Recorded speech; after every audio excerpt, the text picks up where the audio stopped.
Salam sejahtera dan salam satu Malaysia kepada semua murtad dan murtadin, tuan-tuan dan puan-puan sekalian. Jadi hari ini EM, seperti yang cakap dekat video sebelah ni, podcast sebelum ni, bahawa apakah cara untuk kahwin dengan orang Islam dan orang bukan Islam dekat Malaysia. Masalahnya kat Malaysia ni, orang-orang Islam dan bukan Islam tidak boleh kahwin, dan JPN tidak akan daftarkan perkahwinan anda disebabkan percanggahan orang kata apa, undang-undang antara syariah dengan civil.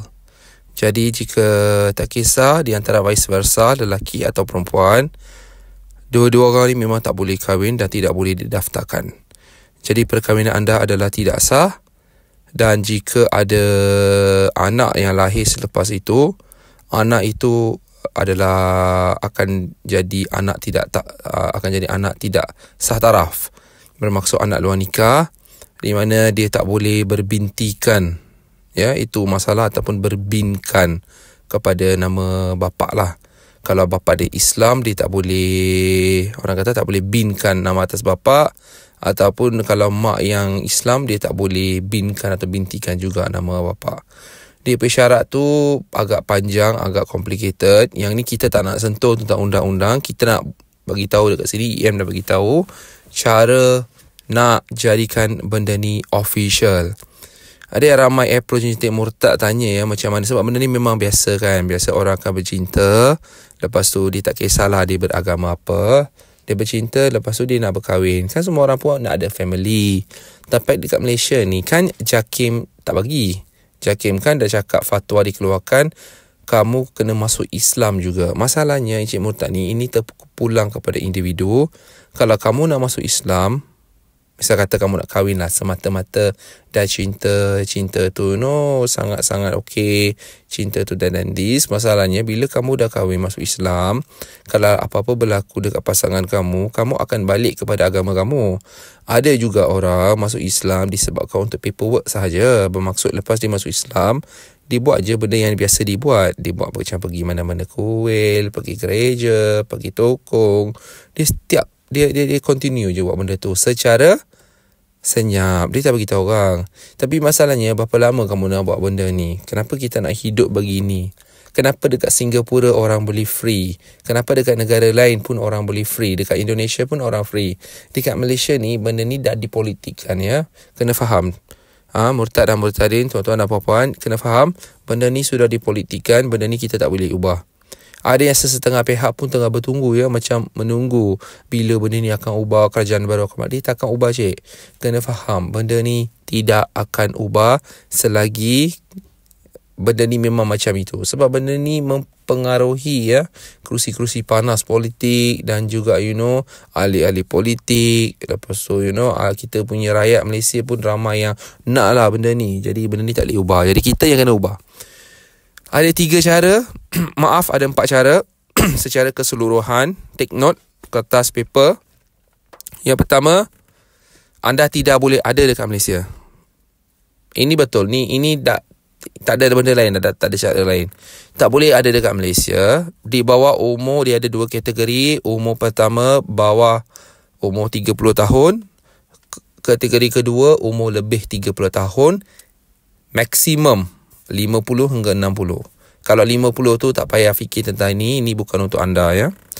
Jadi bawah 30, yang pertama cik kena buat ada 4 perkara. Yang pertama, belajar, bekerja, kahwin, suaka.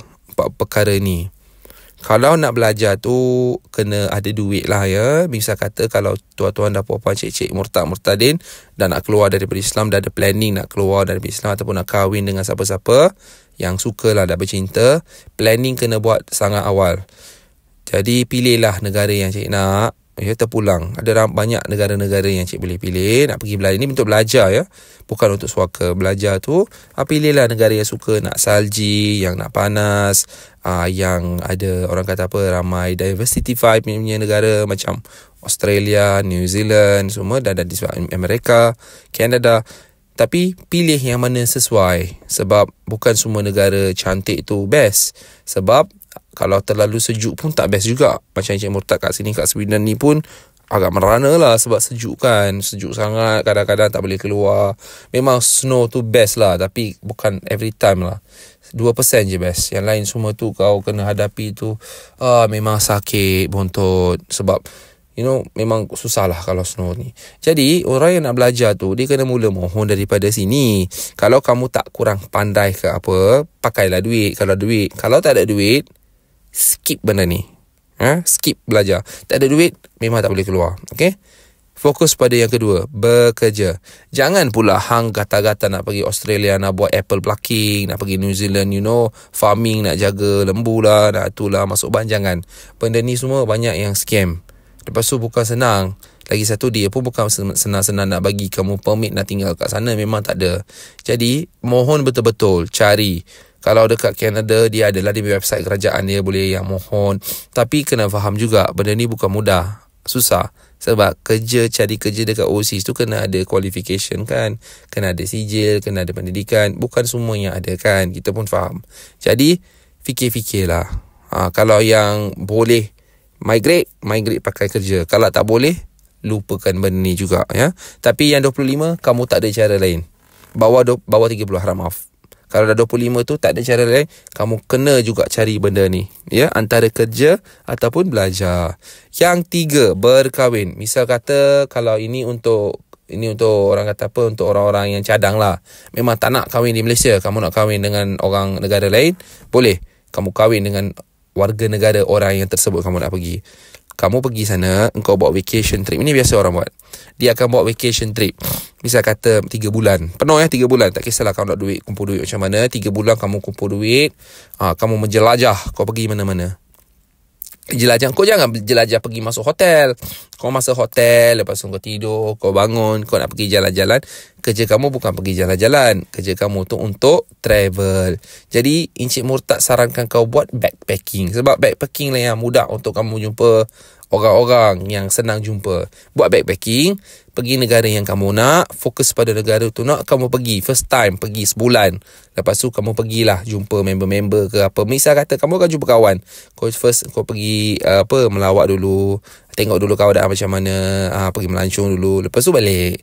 Kumpul duit, pergi balik. Lepas pergi balik itu, okey, cantik.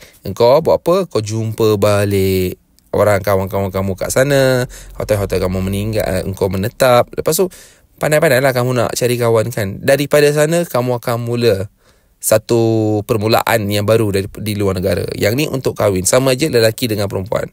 Ada yang perempuan tu nak kahwin dengan orang kata apa, lelaki tua tu, terpulang kepada anda. Itu pun ada juga. Lelaki tua nak kahwin sebab nak fix paperwork tu, terpulang kepada anda. Saya tak sarankan, tapi pilihan masing-masing kalau nak. Okey? Yang terakhir, iaitu minta suaka. Suaka ni memang hak untuk semua, boleh dibuat, tetapi peruntukannya agak sikit sebab dia macam loteri. Kalau menang, menang. Kalau kalah, kamu akan dideport. Jadi, untuk pihak-pihak yang nak minta suaka ni, kalau misal kata kamu memang sudah berkahwin lah, sudah berkahwin ke secara beragama anda sendiri, tidak daftar dekat JPN.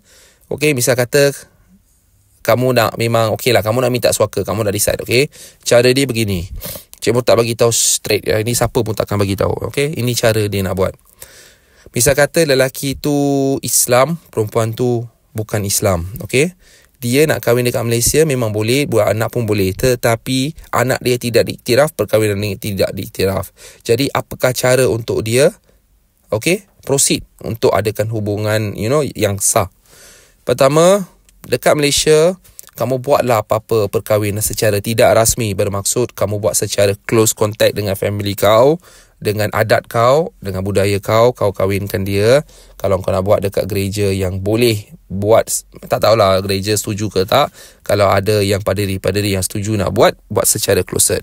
Lepas buat secara closet, kau buat apa? Kau keluar. Kau jangan cakap orang, kau keluar daripada luar negara, tetapi kamu kena ada bukti. Dapatkan bukti itu, IC, my card, ambil kopi. Lepas tu kalau ada surat macam dah masuk agama lain ke, dah keluar agama lain ke, dapatkan sijil itu. Kalau yang dah buat permohonan nak keluar Islam tu, dapatkan dokumen itu. Okey, dapatkan dokumen-dokumen yang legal menyatakan Encik ni adalah Islam. Ya, tak boleh keluar Islam. Dapatkan dokumen-dokumen begitu. Lepas tu pilih negara yang nak keluar. Kau jangan nak decide kau nak pergi negara-negara ni. Dia tengok kepada selera cik nak pergi negara mana. Negara yang bukan semua suaka yang senang. Kalau kata sekarang ni Sweden, Skandinavia sangat-sangat susah sebab close border. Ya. Jadi Encik Murtad sarankan terpulang kepada dekat negara mana cik nak pergi. Sebab setakat saya tahu yang negara yang boleh terima orang bukan Islam, ya, bisa kata kalau cik dah jadi Kristian ke apa, paling senang nak masuk, ya. Poland, Hungary, New Zealand, Australia. Ni New Zealand, Australia pun Encik Murtad pun tak pasti lagi. Sebab ini kena ramai yang ada banyak perspektif. Kalau jadi, jadilah. Kalau tak jadi, tak jadi. Tapi yang pasti untuk orang bukan Islam yang jadi Kristian ataupun nak mohon, agak senang tu pergi ke Poland ataupun Hungary. Okey? Yang kedua yang penting untuk orang kata apa, bawah minta suaka ni untuk family. Engkau dah kahwin, kamu dah buat secara family, kamu ucapkanlah bye-bye dekat family cik. Lupakanlah apa-apa yang kamu buat dekat Malaysia. Settlekan benda-benda yang kamu buat dekat Malaysia. Kalau rumah ke apa, kau jualkan rumah tu. Ataupun kamu tetap bayar, itu later kita boleh sentuh. Lepas tu kamu kena keluar daripada negara. Kamu pilihlah negara mana kamu nak. Beli flight ticket. 2 orang ni kena pergi dekat border polis dekat sana. Bila kapal terbang dah landing, kau pergi dekat sana, dekat polis, kau bagi tahu saya nak minta suaka disebabkan saya tak boleh menganuti agama saya yang baru. Saya tak boleh ada family. Saya tak boleh ada hubungan family dengan wanita yang saya suka ke lelaki yang saya suka sebab kerajaan saya tidak benarkan, undang-undang tidak bagi, disekat saya nak minta suaka. Daripada itu, Encik boleh dapatkan hikmat peguam dekat negara berkenaan. Bukan itu saja, Encik kena buktikan bahawa betul lah apa klaim Cik dekat sana. Buktikan yang betul-betul Cik berminat, tapi kena faham. Dekat sana ada negara yang macam, ini perkahwinan saja. Kita bukan sepatutnya nak bagi, bukan life threatening. Encik Murtad sarankan kalau dah pergi dekat sana, dia akan bagi tempoh, ya. Bukan cepat jadi nak deport, tak ada. Dia akan ambil masa. Dalam masa ni, kalau boleh tu, kalau family, establishkan family anda. Kalau boleh yang negara yang bagi kerja ke, permit kerja sementara tu, cari kerja. Kalau boleh secepat-cepat ada anak. Ya, jadi ada buat anak. Kalau boleh tu, cubalah establish family. Encik Murtad cakap ni untuk cik sahaja. Kalau pergi dekat negara sana, kalau boleh buat anak tu, buatlah dekat sana. Okey, kalau anak tu dah lahir dekat negara itu merupakan satu peluang yang sangat bagus sebab dengan itu terbukti bahawa Malaysia tidak akan berikan kerakyatan kepada anak tu. Kalau perkahwinan cik itu sudah dibuat di negara tu. Sebab dekat luar negara, cik boleh daftar secara sivil. Okey, bila daftar secara sivil, anda adalah husband and wife. Islam dengan bukan Islam. Jadi, anak yang lahir tu, kalau kamu pergi ke kedutaan Malaysia bagi dokumen tu, kedutaan Malaysia tak akan bagi warga negara kepada anak cik. Sebab bapa kat sana dengan mak adalah bercanggahan. JPN akan tolak permohonan cik.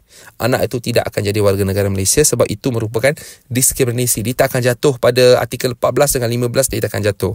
Perkara-perkara orang murtad ataupun orang yang kahwin luar daripada negara Malaysia yang berlainan beragama, Islam dengan bukan Islam, yang kahwin secara sivil di negara luar tidak akan diiktiraf dan anak tersebut tidak diiktiraf sebagai warga negara Malaysia. Ini adalah undang-undang Malaysia.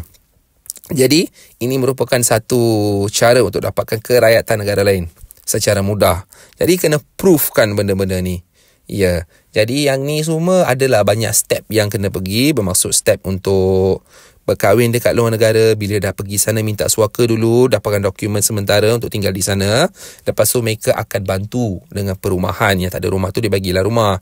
Kadang-kadang berkongsi, itu masalah tu. Kongsi, ada yang orang suka, ada yang give up kat sana. Sebab bukan mudah, ya. Macam Cik Murtad pun 7 tahun, ya. 7 tahun. Jadi untuk cik tu pergi, tapi memang macam ni, dia sementara je susah. Kalau betul-betul ada orang kata apa, semangat kita nak berdikari, semangat kita nak keluar daripada benda-benda belenggu-belenggu macam ni, memang mudah. Belenggu tu kita kena keluar. We have to go out. Ya. Jadi mudah saja. Keep in mind.